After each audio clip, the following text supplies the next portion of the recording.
I grip my water glass tighter, knuckles whitening as Marissa's words hang in the air between us. "So next week I'll be moving into your place," she says with a casual smile, as if announcing she's switching to almond milk or taking up jogging, just until I figure things out. The champagne pops open beside me, my father beaming as he pours the bubbling liquid into crystal flutes I've never seen before. My mother's china, the set she saves for Thanksgiving and Christmas, gleams under the chandelier light. The table arrangement should have been my first clue. Something was happening. Marissa seated at the head of the table. The formal settings, the champagne chilling. This isn't Sunday dinner. It's an ambush. "I've already started packing," Marissa continues, accepting a flute from Dad with a gracious nod. "It shouldn't take more than a day to get everything moved in." My parents exchange pleased glances across the table, nodding along as if this is the most reasonable plan in the world. As if my consent is merely a formality, already given. "To new beginnings," my father says, raising his glass. Everyone lifts theirs in response. Everyone except me. The garage boxes make sense now. 3 days ago, I'd found them stacked against the wall, oversized plastic tubs labeled Marissa's winter clothes and Marissa's books. When I texted her about them, she'd brushed it off. "Just temporary storage," she said, just until she found more space in her apartment. I should have known. Just like I should have known what it meant when I confronted my parents about paying Marissa's rent for the 3rd time this year. "She's going through a rough patch," Mom had said, waving away my concerns. "That's what family does, we help each other." I hear my mother's voice from last week, the phone call I wasn't supposed to overhear while waiting in her kitchen. "Eden is so lonely in that big house," she'd told Aunt Sarah. "She needs her sister's company. It's perfect timing, really. Perfect timing. As if my life exists solely to accommodate Marissa's latest crisis." I set my water glass down carefully, reaching for my purse on the floor beside me. The trembling in my hands has nothing to do with nervousness and everything to do with fury. "Why do you look so serious?" Marissa laughs, her eyes darting briefly to our parents. "This is good news for both of us. You get company, and I get to save on rent for a while." My fingers closed around the manila envelope I'd brought, the one I'd almost left in the car, thinking tonight wasn't the right time. But there is no right time with my family. There is only their time, their plans, their expectations. The tremor in my hand steadies as I place the envelope on the table. "Actually," I say, my voice calmer than I feel, "I have news too." My parents' expressions shift instantly. My mother's smile falters, eyes narrowing slightly. My father lowers his champagne glass, forehead creasing with concern.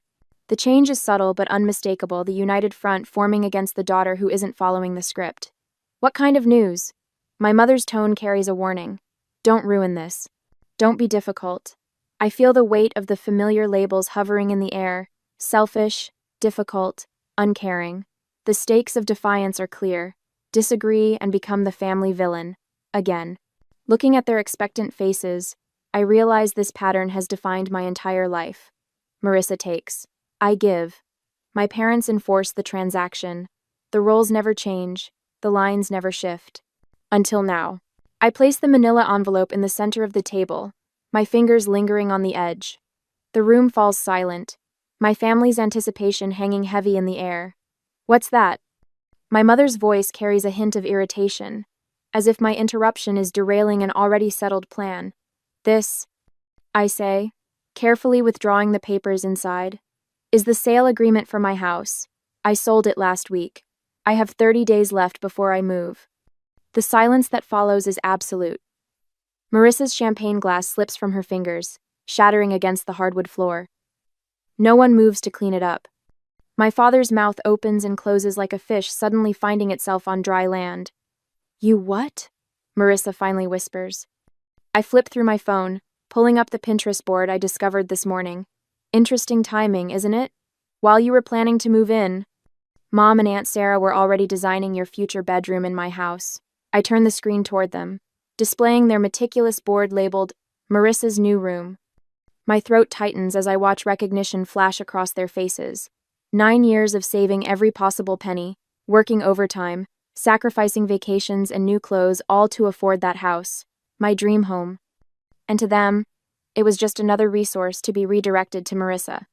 My father stands abruptly, towering over me. "You can just cancel the sale," he says, waving his hand dismissively. "These things have cooling off periods." My mother rises too, resting her hand on his arm. Eden, we already promised Marissa she could stay as long as she needed.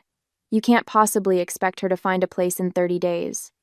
Actually, Aunt Sarah pipes up from the end of the table. We were going to move most of her things next Tuesday while you were at work, just to make it easier for everyone. The coordinated betrayal steals my breath. I glance at Dorothy, my mother's oldest friend, sitting uncomfortably beside Aunt Sarah. She stares fixedly at her plate, avoiding eye contact with everyone. You can't do this, my father says, his voice hardening. What about your property taxes coming due? You know I always help with those.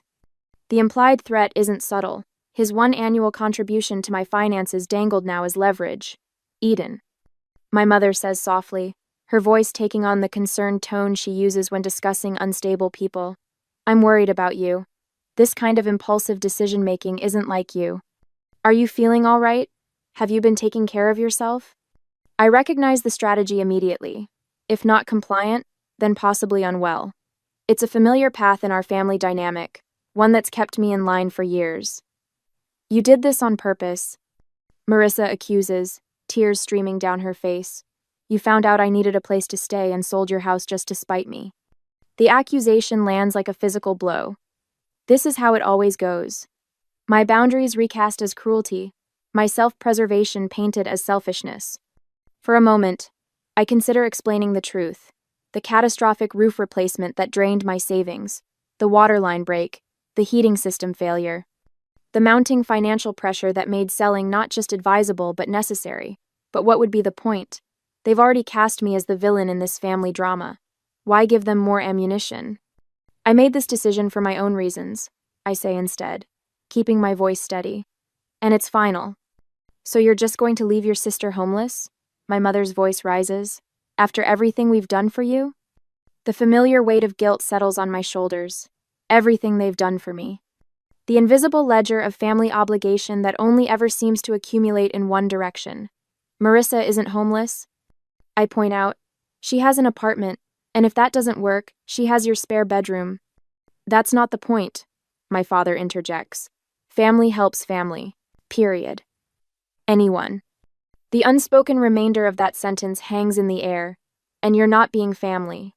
I think, I say carefully, gathering the sale papers back into the envelope, that we have different definitions of help. Under the table, I feel a gentle squeeze on my hand. Dorothy, still avoiding eye contact with everyone else, whispers so quietly I almost miss it. Good for you. It's a small validation, but in this moment, it feels monumental. One person in this room doesn't see me as selfish or cruel for protecting myself. As I sit there with my family's accusations hanging in the air, I wonder whether I should explain the financial struggles that forced me to sell my beloved home, or simply hold firm without justifying my decision. Would sharing my vulnerability help them understand, or just give them new ammunition to use against me? The first call comes Tuesday morning while I'm fixing my coffee. Aunt Sarah's name flashes on my phone screen, unusual for a weekday before 9. Eden, honey, I just talked to your mother. Her voice carries that particular tone, the one reserved for funerals and family scandals. Is it true you sold your house just to keep Marissa from staying with you? My coffee sloshes over the rim of my mug, scalding my fingers. What? Marissa called me in tears last night, said you sold your beautiful home out of spite, knowing she needed a place to stay. The burning on my hand fades as a different heat rises in my chest. That's not what happened. Your sister will be homeless, Eden. I never thought you could be so cruel. The calls continue all day. Uncle Robert, Cousin Jennifer, even my father's golf buddy Chuck, whose connection to this situation escapes me entirely. Each conversation follows the same script. Marissa's desperate situation, my apparent heartlessness, their profound disappointment in me. While preparing dinner, I make the mistake of checking Facebook. Marissa's latest post appears at the top of my feed. The hardest lesson in life is learning who truly has your back when times get tough. Family should be forever, not just when it's convenient. 27 sympathetic comments follow, including one from Mom. We're here for you, sweetheart. Always. The knife in my hand chops carrots with increasing force. The final blow comes Thursday, when my colleague Lisa stops by my desk, her expression pinched with concern. I ran into your sister at Starbucks this morning, she says, lowering her voice. She told me about the house situation. If you need help finding her temporary housing, my church has a program. The carrot pieces on my cutting board splinter under the blade. What exactly did Marissa tell you? Lisa shifts uncomfortably. Just that she's facing homelessness because of some sudden decision you made. She seemed really upset. My jaw tightens so hard it aches. Thanks for your concern, Lisa. But Marissa isn't homeless. She has an apartment, and parents with a 4-bedroom house. After Lisa leaves, I lock myself in the bathroom stall, hands trembling as I text my sister. Stop telling people I'm making you homeless. It's a lie and you know it. Her response arrives instantly. You're selling the house I was counting on. What would you call it? The roof replacement came first, $11,000 I hadn't budgeted for, when the March storms revealed leaks in 3 different rooms. I emptied my vacation fund and took a small loan, telling myself it was a one-time emergency. Then the water line broke in April. $8,200 for emergency repairs and landscape restoration. I canceled plans to visit my college roommate in Arizona, picked up weekend marketing work for a local realtor, and ate ramen for dinner more nights than I care to admit. The heating system failure in June was the final blow, $5,000 I simply didn't have. Each night after work, I'd sit at my kitchen table, surrounded by spreadsheets and bank statements, calculating and recalculating figures that refused to balance. The crying started around then. Silent tears that came only after midnight, when I was certain no neighbors walking dogs might glance through my windows and see the truth that the woman they waved to each morning, the one who always appeared composed and capable, was falling apart behind closed doors. My reflection in the bathroom mirror each morning reveals the dark hollows beneath my eyes that concealer can't quite hide, collarbones more pronounced against my blouses. When my pants began slipping at the waist, I punched new holes in my belt, rather than buy smaller sizes. Temporary situation, temporary solution. While maintaining this facade, I pack my home each evening. 9 years of memories sorted into keep, donate, and trash. Books that once lined entire walls now fill boxes stacked in corners. The wedding photos of friends, the graduation pictures of cousins, the vacation snapshots all bubble-wrapped and nestled in containers labeled with blue marker. Through it all, I document everything. Bank statements in chronological order. House repair invoices filed by date and category. Text messages screenshot and saved. A fortress of paper proof against the siege of family fiction. While packing my office bookshelf, I find it a framed photo I'd almost forgotten. Me, standing on the front porch of this house, the day I signed the mortgage papers, keys clutched in my hand, smile threatening to split my face. The realtor had taken it as a surprise, catching the exact moment I realized I'd actually done it, purchased a home entirely on my own. I traced the frame's edge, remembering that feeling. Pride without a hint of apology. Accomplishment without anyone else's approval attached. I place it carefully atop the nearest keep box, this tangible reminder of what I built and what no one can diminish. The doorbell rings Saturday afternoon, while I'm wrapping dishes in newspaper.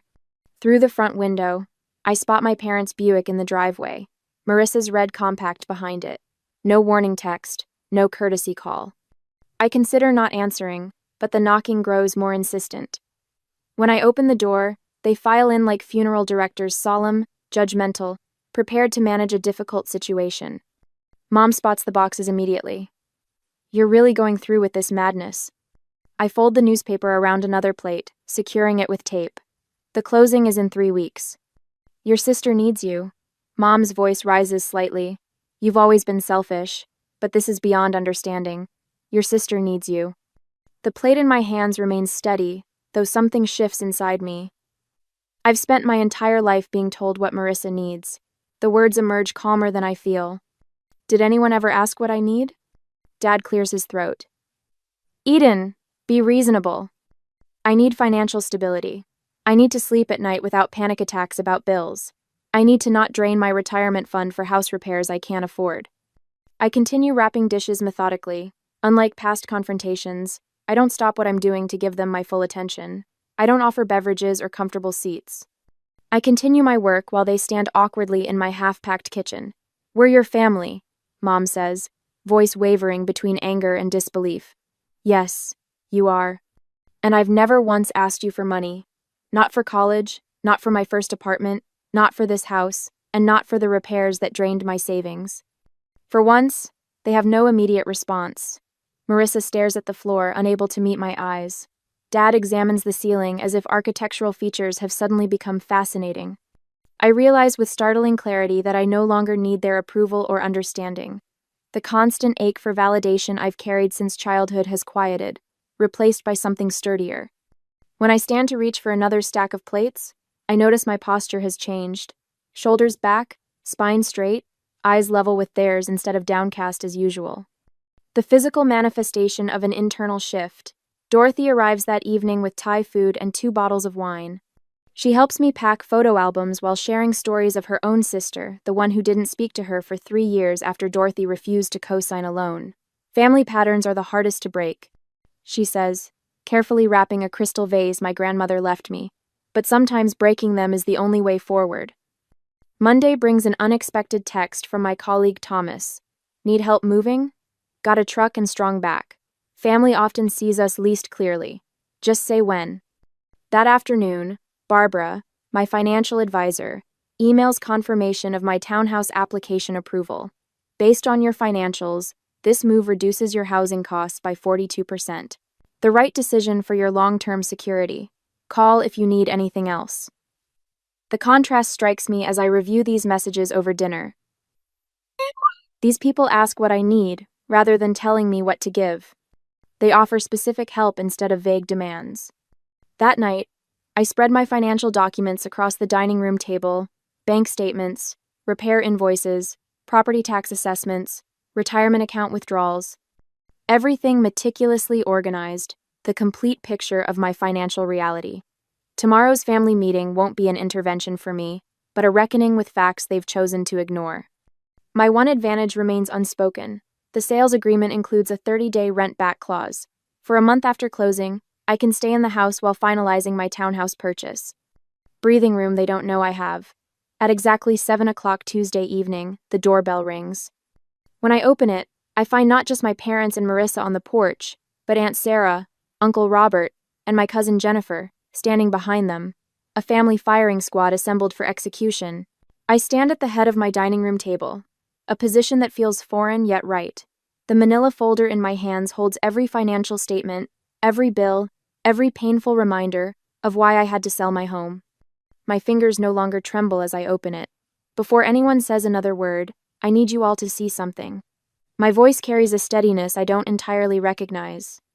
The family gathering looks larger than I anticipated. My parents, Marissa, Uncle William, Aunt Sarah, and my support team, Dorothy, Barbara, and Thomas. I lay out the documents methodically, arranging them in chronological order: bank statements, emergency fund withdrawals, contractor invoices. Each paper tells part of the story I've kept hidden. This is the roof replacement from last spring. I slide the $11,200 invoice toward the center where everyone can see it. The 30-year shingles only lasted 22. Insurance covered nothing. Uncle William adjusts his glasses, leaning forward with a frown that cuts deep lines across his forehead. Waterline repair, $8,200. Another paper joins the first. When the city updated the main line, it revealed my connection was deteriorating. No warning, no payment plan offered. NES. My mother shifts in her seat but remains uncharacteristically silent. Heating system replacement, $5,000. The third major bill completes my trinity of home ownership nightmares. The energy efficiency rebate covered barely a quarter of the cost. I maintain direct eye contact as I speak, something I rarely managed in family confrontations before. Barbara nods almost imperceptibly from her seat near the window, encouraging me to continue. My emergency fund is gone. I place my bank statement on top, the balance painfully clear. My financial advisor recommended selling while the market is still hot rather than risking a forced sale later when I might be underwater. Marissa's chair scrapes against the hardwood as she stands abruptly. This is creative accounting, Eden. You've always been good with numbers when it suits you. Her voice carries the familiar accusatory edge. You're just trying to avoid your family responsibilities.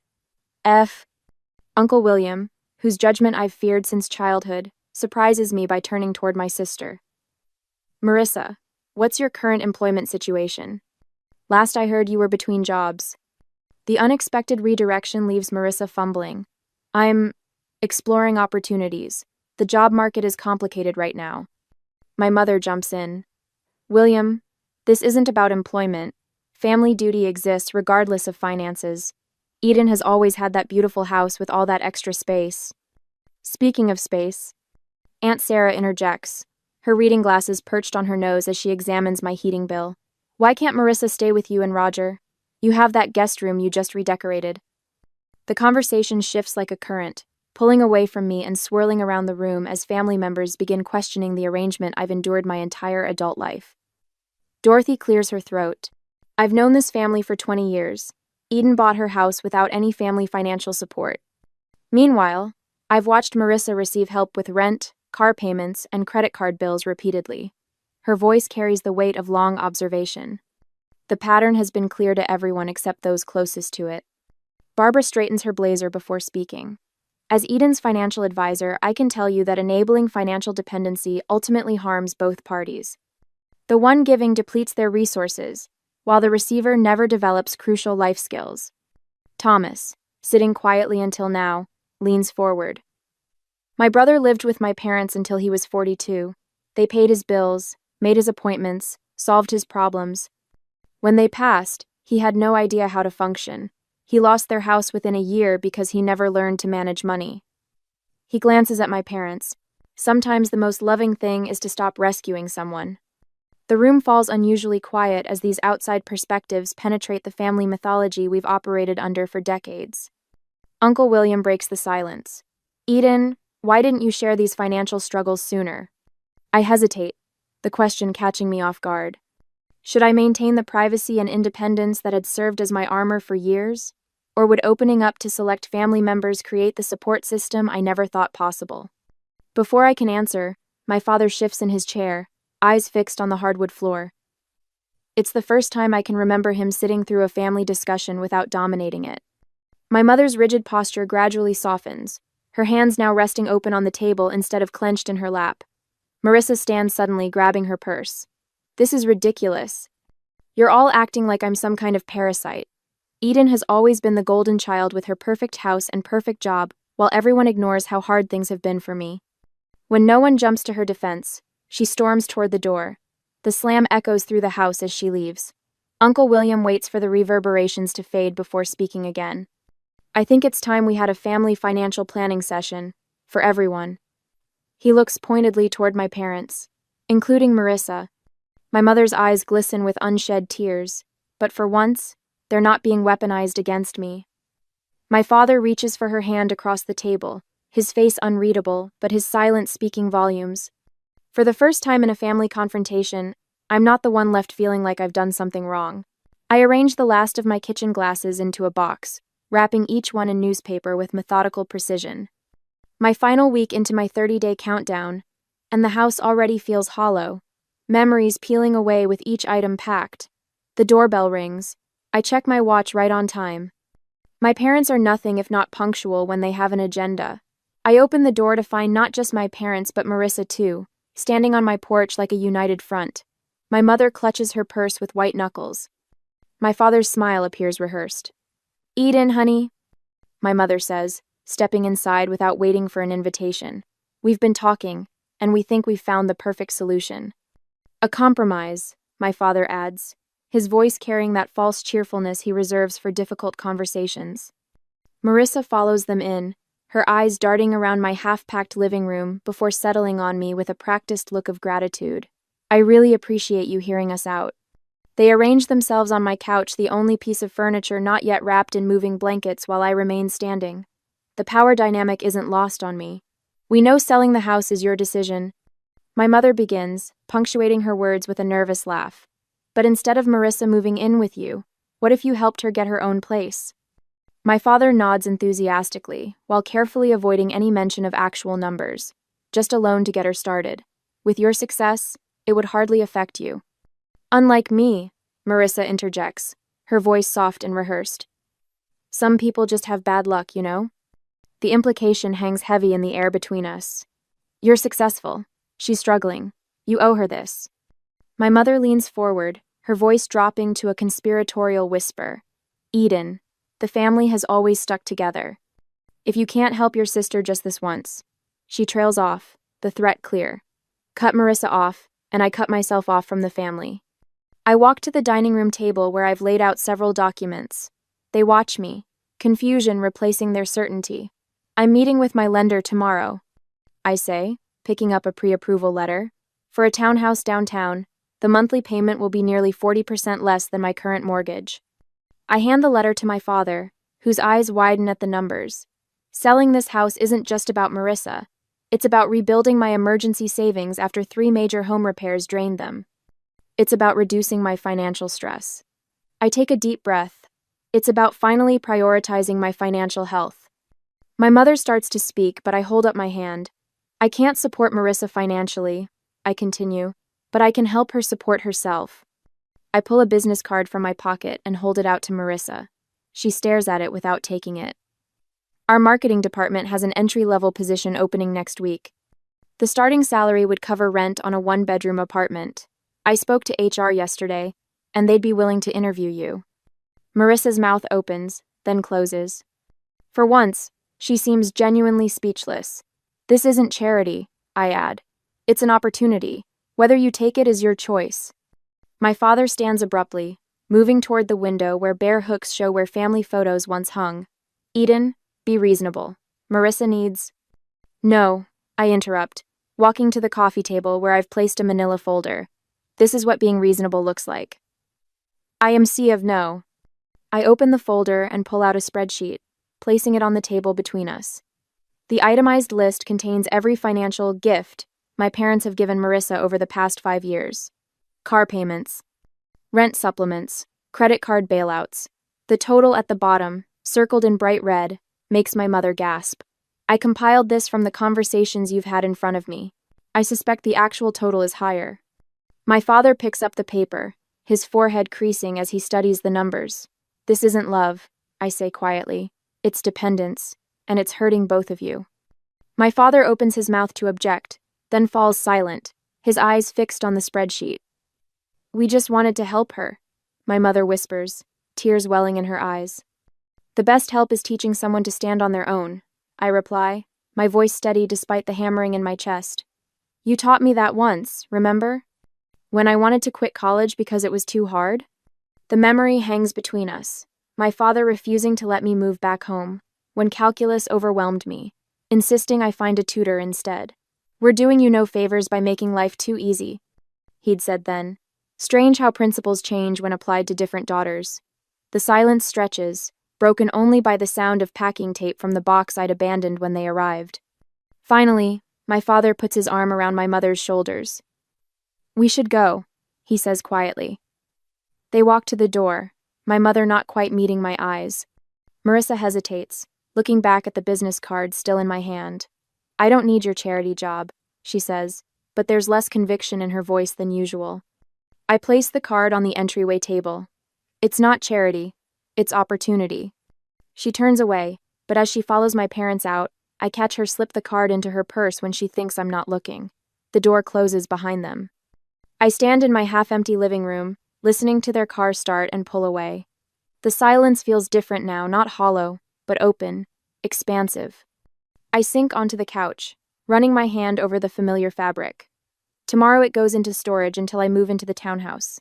9 years of memories in this house, and now an uncertain future lies ahead. I feel both liberated and isolated, triumphant and alone. The family dinner next month looms in my mind. Will they even still want me there? Has this confrontation permanently altered our relationships? The answering machine light blinks with 3 new messages. Probably more relatives calling to weigh in. I ignore it, focusing instead on the business card Marissa took. One small step. Perhaps the first of many. I stand in the center of my downtown loft, savoring the space around me. Sunlight streams through the industrial windows, warming the hardwood floors beneath my bare feet. 3 months ago, this place felt foreign, a compromise rather than a choice. Now it feels like the home I never knew I needed. Another box checked off the budget, I tell myself, updating my financial tracking app. My mortgage payment appears in green, a full 30% less than what I paid for the Craftsman. Barbara's weekly check-ins have transformed what was once my greatest source of anxiety into a structured ritual I actually look forward to. The kitchen island holds my newest purchase, a professional-grade camera that would have remained a distant wish in my old financial reality. My first photography class starts tomorrow evening, the course catalog still open on my tablet. I run my fingers over the camera's textured grip, permission to create rather than just survive. My phone buzzes with a reminder.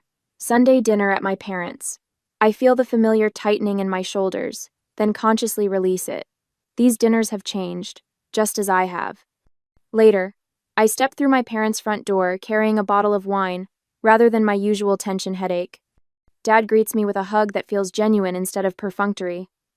"Eden, come see what your sister brought," he says, his voice carrying none of the comparative undertones that once filled our interactions. In the dining room, Marissa arranges flowers in a simple vase.